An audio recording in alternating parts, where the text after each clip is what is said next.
Hi hello good morning welcome to Telugu TV news channel. ఈరోజు దినపత్రికలు వచ్చిన ప్రధానమైన వార్తలను ఒకసారి విశ్లేషణ చేద్దాం. ఇక్కడ వెలుగు దినపత్రికలో వచ్చినటువంటి బ్యానర్ ఐటంగా కనిపిస్తున్న ప్రధానమైన వార్త నేడు రేపు అతి భారీ వర్షాలు అనే వార్త కనిపిస్తున్నది. స్టేట్పై మంతా తుఫాన్ ఎఫెక్ట్ తీవ్ర తుఫానుగా నేడు తీరం దాటే అవకాశంగా కనిపిస్తున్నట్టు ఇక్కడ వార్తా కథనంలో కనిపిస్తున్నది.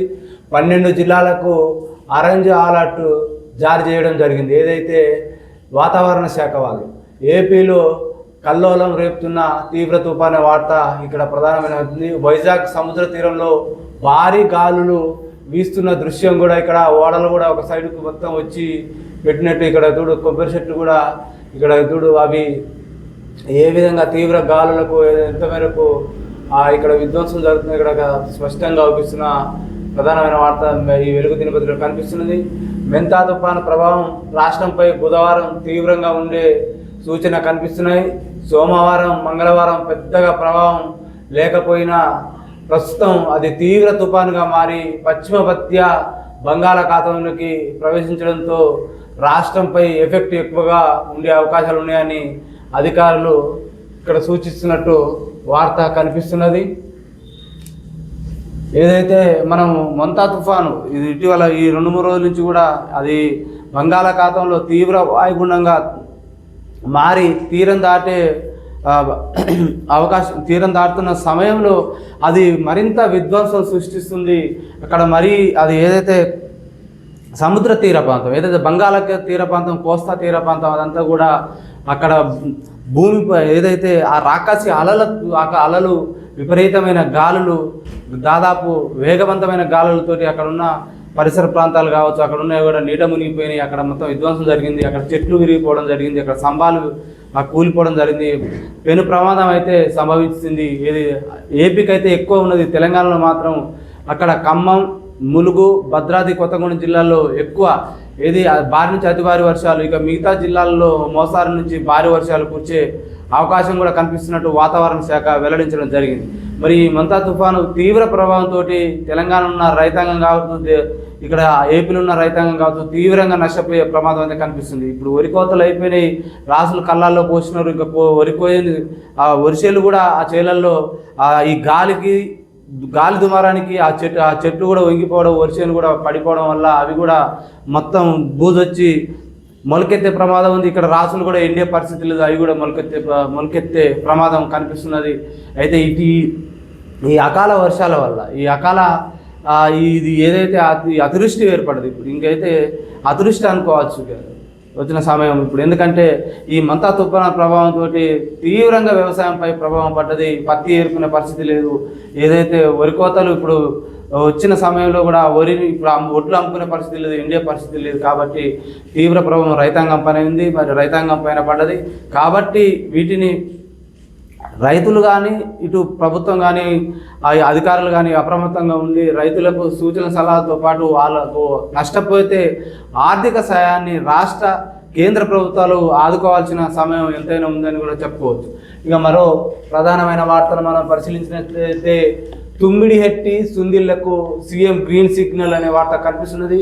గ్రావిటీ ద్వారా 80 టీఎంసీల తరలింపు ప్రపోజల్కు ఓకే, అవసరమైన ప్రణాళికలు అంచనాలు సిద్ధం చేయాలని అధికారులకు ఆదేశించినట్టుగా ఇక్కడ వార్తా కథనం కనిపిస్తుంది. సుందిళ్ళ, అన్నారం, మేడిగడ్డ బ్యారేజీల రిపేర్ల బాధ్యత ఏజెన్సీలదేనని మరోసారి తేల్చి చెప్పిన సీఎం కేంద్ర జలశక్తి శాఖ మంత్రి సిఆర్ పాటిల్ లేకపోయినా అన్ని డ్యామ్ల స్టేటస్ రిపోర్టులు సిద్ధం చేయాలని సూచనగా కనిపిస్తున్న వార్త కనిపిస్తున్నది. తుమ్మిడిహెట్టి నుంచి సుందిళ్ళ వరకు 80 టీఎంసీల నీటిని గ్రావిటీ ద్వారా తరలించాలనే ఇంజనీర్ల ప్రతిపాదనకు CM Revanth Reddy green signal ఇచ్చారు. ఇందుకు అవసరమైన ప్రణాళికలను తయారు చేయాలని నీటిపారుదల శాఖ అధికారులను ఆయన ఆదేశించారు. అదేవిధంగా రాష్ట్రంలోని నీటిపారుదల ప్రాజెక్టులన్నిటిపైన రాష్ట్రంలో నీటిపారుదల ప్రాజెక్టులన్నిటిపైన సమగ్రమైన అధ్యయనం పూర్తి చేసి నివేదికలను తయారు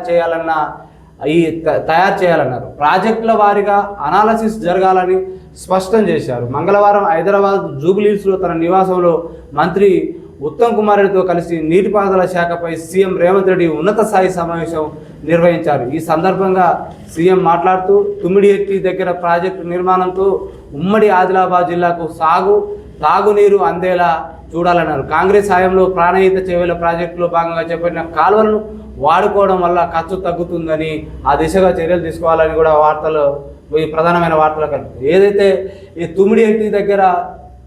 తుమ్మిడిఎట్టి సింధిళ్లకు సీఎం గ్రీన్ సిగ్నల్ ఇచ్చినట్టుగా కనిపిస్తున్నది. ఇవాళ కేంద్ర జలశక్తి మంత్రి కూడా కలిసిన వార్త కూడా కనిపిస్తున్నది. ఏదైతే రాష్ట్రంలో ఉన్న ప్రాజెక్టులన్నిటిపై కూడా సమగ్రంగా అధ్యయనం చేసి వాటి ఏదైతే ఎక్కడెక్కడ ఏమైనా ఇబ్బందులు ఉన్నా కూడా కొత్త ప్రాజెక్టుల నిర్మాణం చేపట్టాలని కూడా ఇప్పుడున్న ప్రాజెక్టులు ఇప్పుడు సగం పనులు అయినాయి కాబట్టి మిగతా పనులు కూడా త్వరితగతిన పూర్తి చేయడానికి అత్యున్నత సమావేశం నీటిపారుదల శాఖ అధికారులతో పాటు నీటిపారుదల శాఖ మంత్రి కెప్టెన్ ఉత్తమ్ కుమార్ రెడ్డి గారి ఆధ్వర్యంతో పాటు సీఎం రేవంత్ రెడ్డి సమీక్ష సమావేశం నిర్వహించి అక్కడ ఏదైతే పెండింగ్ ప్రాజెక్టుల విషయంలో కావచ్చు, నీటిపారుదల విషయంలో కావచ్చు, ఆదిలాబాద్లో ఏదైతే తుమ్మిడిఎట్టి సుందీలకు అక్కడ ప్రాణహిత ఈ ప్రాజెక్టులకు సీఎం గ్రీన్ సిగ్నల్ ఇచ్చడంతో పాటు సుందీల అన్నారం మేడిగడ్డ బ్యారేజీల రిపేర్ల బాధ్యత ఏదైతే మనం ఇప్పుడు కాళేశ్వరం అయితే ప్రాజెక్టు అక్కడ ఉన్నది ఏదైతే ఆ ప్రాజెక్టు ప్రాంతంలో సుందీల అన్నారం మేడిగడ్డ బ్యారేజీల రిపేర్లు ఈ గతంలో అవి కుంగిపోయిన పిల్లలు ఉన్నాయి, వాటి కూడా రిపేర్లకు కూడా మరో రిపేర్ల బాధ్యత ఏజెన్సీలు దాన్ని మరోసారి చెప్పింది. ఏదైతే ఇంతకుముందు కాంట్రాక్టులు పొందినాయో ఆ సుందిల్లా అన్నారం మేడిగడ్డ బ్యారేజీలు గతంలో నిర్వహించిన ఏదైతే టెండర్లు పొందిన ఏజెన్సీలదే బాధ్యత అని కూడా వార్త కనిపిస్తున్నది. మరి వీటిపై అధ్యయనం చేసి సాగునీరుతో పాటు అందించే సదుద్దేశంతో ప్రభుత్వం ఉన్నట్టుగా కనిపిస్తున్నట్టు వార్త మనం ఇక్కడ కనిపిస్తుంది. ఇక మరో వార్త మనం చూసినట్టయితే టికెట్ల రేట్లు పెంచాలంటే కార్మికులకు 20% వాటా ఇవ్వాలని కూడా వార్త ప్రధానంగా కనిపిస్తుంది. సినీ కార్మికులు కష్టమే తెలుగు సినిమాకు ప్రపంచ స్థాయి గుర్తింపు తెచ్చింది. ఇప్పుడు హాలీవుడ్ కూడా హైదరాబాద్ వైపు చూస్తున్నది. నేడు ముఖ్యమంత్రిగా కాదు, మీ కుటుంబ సభ్యుడిగా ఇక్కడ వచ్చాను, మీ సమస్యలను పరిష్కరించే బాధ్యత నా మీద ఉంది. మీకు ఎప్పుడు ఏ అవసరం ఉన్నా మీ సోదరుడు రేవంత్ రెడ్డి మీకు అండగా ఉంటాడు. అలా అయితేనే అనుమతి ఇస్తాం. సీఎం రేవంత్ రెడ్డి సినీ కార్మికుల వెల్ఫేర్ కోసం 10 కోట్ల ఫండ్ అని ఇక్కడ కనిపిస్తున్నది. కార్మికుల పిల్లల కోసం కార్పొరేట్ స్థాయిలో ఇంటర్ వరకు ఉచిత విద్య, కార్మికుల భవన్ నిర్మాణానికి స్థలం, కార్మికులకు ఇళ్ల స్థలాలు, ఫ్యూచర్ సిటీలో సకల వసతులకు కనిపిస్తాం. రాజీవ్ ఆరోగ్యశ్రీతో పాటు ఉచిత వైద్యం అందిస్తాం. నవంబర్ చివరిలో సంఘాల లీడర్లతో మీటింగ్ పెడతాం. డిసెంబర్ 9న పూర్తి వివరాలు వెల్లడిస్తాం. ఐటీ ఫార్మా లెక్క సినిమా ఇండస్ట్రీ కూడా ఎదగాలి. ప్రపంచ సినీ పరిశ్రమకు హైదరాబాద్ వేదిక కావాలని పిలుపునిచ్చారు. సినీ కార్మికుల సంఘాల ఆధ్వర్యంలో సీఎం రేవంత్ కు అభినందన సభ కనిపిస్తుంది. సినీ కార్మికుల సంక్షేమం కోసం నిధి ఏర్పాటు చేసుకోవాలని రాష్ట్ర ప్రభుత్వం నుంచి వెల్ఫేర్ ఫండ్కు 10 కోట్లు అందిస్తామనే వార్త కనిపిస్తుంది. ఇదైతే సినీ కార్మికులకు సంక్షేమం కోసం ఒక ఫండ్ కోసం 10 కోట్ల రూపాయలకి రాష్ట్ర ప్రభుత్వం ప్రకటించడం జరిగింది. దాంతోపాటు సినీ కార్మికులు వాళ్ళు ఇప్పుడు ఈ యొక్క తెర మీద సినిమా ఆడుతుందంటే దాని వెనుక ఎంతో శ్రమ ఉంటుంది. దాంతోపాటు ఎంతోమంది ఆ తెర ముందు మనల్ని నవ్విస్తున్నా కూడా తెర వెనుక ఎంతోమందికి కన్నీళ్ళే కనిపిస్తుంటాయి. ఎందుకంటే తెర ముందు మనతో నవ్వులు పండించినా కూడా తెర వెనుక మాత్రం వాళ్ళ జీవితాలు అగమ్య గోచరంగా ఉన్నాయి. కాబట్టి వాళ్ళని ఆదుకోవాల్సిన బాధ్యత రాష్ట్ర ప్రభుత్వం పైన ఉంది, కేంద్ర ప్రభుత్వం పైన. ఎందుకంటే సినీ కార్మికులు మనకు ఏదైతే ఎంటర్టైన్మెంట్ను కల్పిస్తారో వాళ్ళు ఏదైతే ఒక సినిమా నిర్మాణం జరగాలంటే కూడా ఎంతోమంది కృషి ఉంటుంది. కాబట్టి వారికి సాయం అందించడంలో ప్రభుత్వం ముందుకు రావడం కూడా శుభసూచకంగా కనిపిస్తున్నది. ఎందుకంటే సినీ కార్మికులు ఏదైతే ఇప్పుడు ప్రొడ్యూసర్లు ఉన్నారో, సినిమా హీరోలు కానీ ఏదైతే కొత్త సినిమా రిలీజ్ అయితే మాకు ఈ మొదటి 5 షోలకు 10 షోలకు లేకపోతే ఒక మొదటి 2 నెలలు 3 నెలలు అట్లా టికెట్లు పెంచాలని కూడా వాళ్ళు డిమాండ్ చేస్తుంటారు. రాష్ట్ర ప్రభుత్వాలు వినతి పొంది టికెట్ల రేట్లు పెంచుతుంటారు. మరి పెంచిన రేట్లలో కూడా 20% మనీ 20% డబ్బులు కూడా సినీ కార్మికులకు చెందే విధంగా సూచన ఇవ్వాలని కూడా వాటా ఇవ్వాలని కూడా వార్త ప్రధానంగా కనిపిస్తున్నది. అది కూడా శుభపరిణామం చెప్పుకోవచ్చు. ఎందుకంటే సినీ కార్మికులు లేనిదే సినిమా ఉండదు. కాబట్టి వారి బాగోగులు వాళ్ళ కుటుంబాల జీవనం కొనసాగాలంటే ప్రభుత్వాల నుంచి కావచ్చు, ఏదైతే సినిమా నిర్మాణంలో హీరోల నుంచి కావచ్చు, పెద్ద ఆ ఇండస్ట్రీ సినిమా ఇండస్ట్రీతో పాటు అన్ని ఇండస్ట్రీలతో పాటు సినిమా ఇండస్ట్రీ కూడా బలోపేతం కావాలనే ఉద్దేశం కనిపిస్తున్నది. ముఖ్యమంత్రి గారు ఇక్కడ ఏదైతే కార్మికులకు అభినందన సభ ఏదైతే కార్మికుల కోసం నిర్వహించిన ఇది సినిమా కార్మికుల వెల్ఫేర్ కోసం వాళ్ళకు 10 కోట్ల ఫండ్ ఇచ్చినట్లు కూడా వార్తా కథనంలో కనిపిస్తుంది.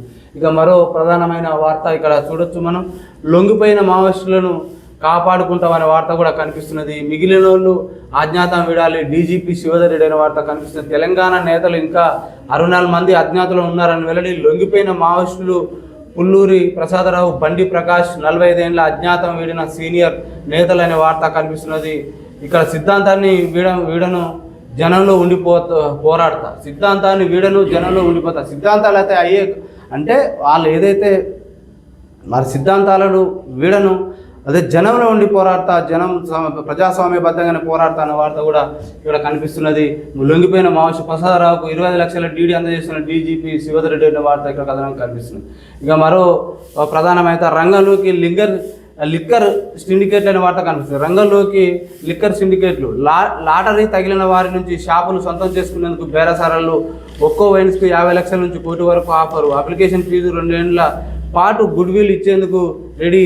లాటరీ ప్రక్రియ మిగిలితో అన్ని జిల్లాల్లో ఇదే సీన్ కనిపిస్తుంది. లాటరీలో వైన్ షాపులు దక్కించుకున్న వాళ్ళ నుంచి షాపులు సొంతం చేసుకునేందుకు లిక్కర్ సిండికేట్ రంగంలోకి దిగినట్టుగా ప్రధానంగా అనుభవం లేని కొత్త వారిని సంప్రదిస్తూ వారితో బేరసారాలు జరుపుతున్న.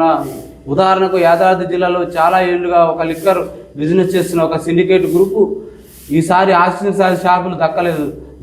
దీంతో రంగంలోకి దిగిన సిండికేట్ సభ్యులు జిల్లా వ్యాప్తంగా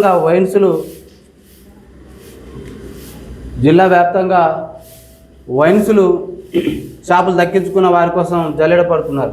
ఏదైతే ఆశావాహులు ఏదైతే లిక్కర్ షాపుల కోసం టెండర్లు వేసారు, టెండర్ దక్కలేదు.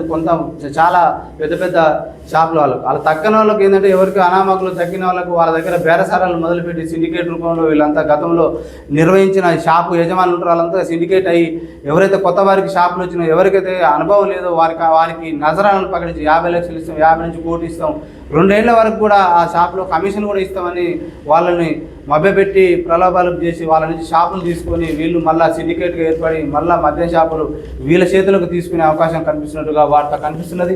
ఇక మరో దినపత్రిక చూస్తే ఆంధ్రజ్యోతి దినపత్రికలో టికెట్ల పెంపు ఆదాయంలో కార్మికులు 20% అంతా కనిపిస్తుంది. అలాగైతేనే ధరల పెంపు కనిపిస్తామని కూడా వార్త ప్రధానంగా చూసుకోవచ్చు. ఏదైతే 20% టికెట్లు పెంచినప్పుడల్లా 20% కార్మికులు చెందినట్టయితేనే ధరలు పెంచుతామనే వార్త కూడా కనిపిస్తున్నది.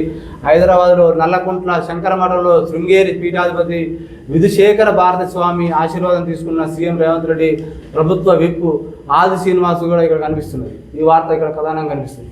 ఇంకో మరియు ప్రధానమైన వార్తను మనం చూసినట్టు యుఏఈలో తెలుగోడికి 240 కోట్ల లాటరీ లభించినట్టుగా వార్త కనిపిస్తున్నది. అదే ఏదైతే యుఏఈ తెలుగోడికి 240 కోట్ల లాటరీ, అమ్మస్ సెంటిమెంట్తో జాక్పాట్ కొట్టిన బోల్ల అనిల్ కుమార్. తల్లి పుట్టినరోజు తేదీ నెంబర్ని లాటరీ టికెట్ను ఎంచుకున్నానని వెల్లడి. లాటరీలో దక్కిన మొత్తం కొంత భాగం సేవా కార్యక్రమం అందిస్తున్న వెల్లడిగా ఇక్కడ కనిపిస్తుంది. ఎవరైతే అతనికి ఏదైతే యుఏఈలో ఒక లాటరీ కొంటే ఆయనకు 240 కోట్ల రూపాయల వరకు జాక్పాట్ తగిలింది. అది వాళ్ళ తల్లి పుట్టినరోజు తేదీ నెంబర్ మీదనే ఆ టికెట్ కొన్నాడు. అది నాకు అదృష్టం కలిసి వచ్చింది. అది కొంత తను ఉపయోగించుకోగా సేవా కార్యక్రమాలు కూడా వార్త అన్నది అది కూడా మంచి శుభపరిణామంగా చెప్పుకోవచ్చు. ఇక మరో ప్రధానమైన వార్త, చేయని నేరానికి శిక్షకు గురైతే నష్టపరిహారం అని కూడా వార్త కనిపిస్తుంది. సుప్రీంకోర్టు ఇక్కడ కనిపిస్తున్నది. ఇక్కడ యోచిస్తున్న సుప్రీంకోర్టు ప్రాథమిక హక్కులు కోల్పోయిన కేసులను పరిగణలోకి తీసుకునే ఛాన్స్ సహకరించాలని ఏజీకి సూచన అనే వార్త కనిపిస్తుంది. ఏదైతే చేయని నేరానికి శిక్షకు గురైతే వారికి నష్టపరిహారం చెల్లించాల్సిందిగా సుప్రీంకోర్టు ఇక్కడ యోచిస్తున్నట్టుగా వార్త కనిపిస్తున్నది. మరో ప్రధానమైన వార్త చూస్తే ట్రంప్ చెప్పినట్లే రష్యా చమురు కొనుగోలు బంద్ అనే వార్త కనిపిస్తున్నది. అమెరికా ఆంక్షలతో నిలిపేసిన భారత రిఫైనరీలు ఇతర దేశాల నుంచి కొనుగోలుకు ఏర్పాట్లు, స్టాక్ మార్కెట్లు కొనుగోలు చేపట్టిన రిలయన్స్ 2 కంపెనీలపైన ఆంక్షలు, ఇతర రష్యా కంపెనీల నుంచి దిగుమతి ప్రయత్నిస్తామంటున్న రిఫైనరీలు, అమెరికా నుంచి పెరిగిన చమురు దిగుమతులనే వార్త కూడా ఇక్కడ ప్రధానంగా కనిపిస్తుంది. ఇటీవల కాలంలో కూడా చమురు కొనైతే సుంకాలు పెంపు చేస్తామని కూడా వార్త మనం ట్రంప్ నోటి నుంచి విన్నాం. ఆయన అదేవిధంగా కూడా ఆ చర్యలు చేపట్టి సుంకాలు పెంచడం జరిగింది. ఇప్పుడు రష్యా చమురు కొనుగోలు బంద్ అనే వార్త కూడా ఇక్కడ క్వశ్చన్ మార్క్ కనిపిస్తుంది. మరి ఎంతవరకు అది జరిగిందో జరగలేదో తెలియదు. క్వశ్చన్ మార్క్ అయితే కనిపిస్తున్న వార్త కథనం కనిపిస్తున్నది. ఇక మరో ప్రధానమైన 8వ వేతనం సంఘం విధి విధానాలకు కేంద్రం ఆమోదం తెలిపినట్టుగా వార్త. వచ్చే ఏడాది జనవరి నుంచి సిఫారసులు అమలయ్యే అవకాశం. కమిషన్కు జస్టిస్ రంజన్ దేశాయ్ సారథ్యం. 50 లక్షల మంది ఉద్యోగులు, 69 లక్షల మంది పింఛన్దారులకు ప్రయోజనం. యూరియాయేతర ఎరువులపై సబ్సిడీ పెంపు. బీహార్ ఎన్నికల వేళ ఎన్డీఏ సర్కార్ కీలక నిర్ణయాన్ని కూడా వార్తను కనిపిస్తుంది. ఏదైతే కేంద్ర ప్రభుత్వం 8వ వేతన సంఘం విధి విధానాలను కేంద్రం ఆమోదించిన వార్త కనిపిస్తుంది. వచ్చే ఏడాది జనవరి నుంచి కూడా ఈ సిఫారసులు అమలయ్యే అవకాశం ఉంది. దాదాపు కమిషన్కు జస్టిస్ రంజన్ దేశాయ్ సారథ్యం వహించారు. 50 లక్షల ఉద్యోగులకు, 60 లక్షల మంది పింఛన్దారులకు ప్రయోజనం చేకూరబోతుందని కూడా చెప్పుకోవచ్చు. యూరియాయేతర ఎరువులపై సబ్సిడీ పెంపించింది. ఇది ఏదైతే ఇటీవల బీహార్ ఎన్నికల వేళ ఎన్డీఏ సర్కార్ అనే వార్త కూడా కనిపిస్తున్న వార్త మనం చూడొచ్చు. ఇంకో మరో ప్రధానమైన వార్త, రష్యా సహకారంతో పౌర విమానాల తయారీ. దేశంలో తొలిసారి 200 SJ-100 విమానాల తయారీకి రష్యా సంస్థ యుఏఈతో కీలక ఒప్పందం. టైర్ 2, టైర్ 3 నగరాల అనుసంధానం కోసం ఉడాన్ పథకంలో ఇది గేమ్ చేంజర్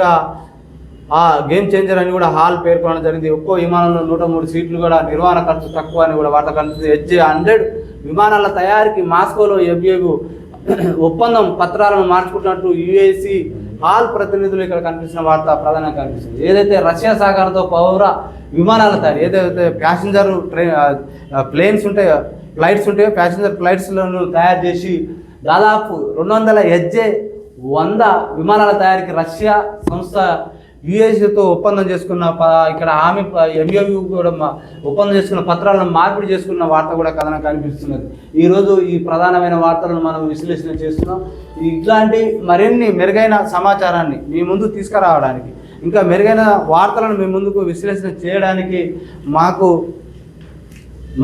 ఇంకా మీరు మాకు ప్రోత్సాహం కల్పించాలి. మీరు ఏదైతే మా తెలుగు టీవీ న్యూస్ ఛానల్ను సబ్స్క్రైబ్ చేసుకోండి. మాకు మరింత మీ ప్రోత్సాహం మీరు మాకు ప్రోత్సాహం అందించాలంటే మా ఛానల్ని లైక్ చేయండి, షేర్ చేయండి, సబ్స్క్రైబ్ చేసుకుని చూస్తూనండి మీ తెలుగు టీవీ.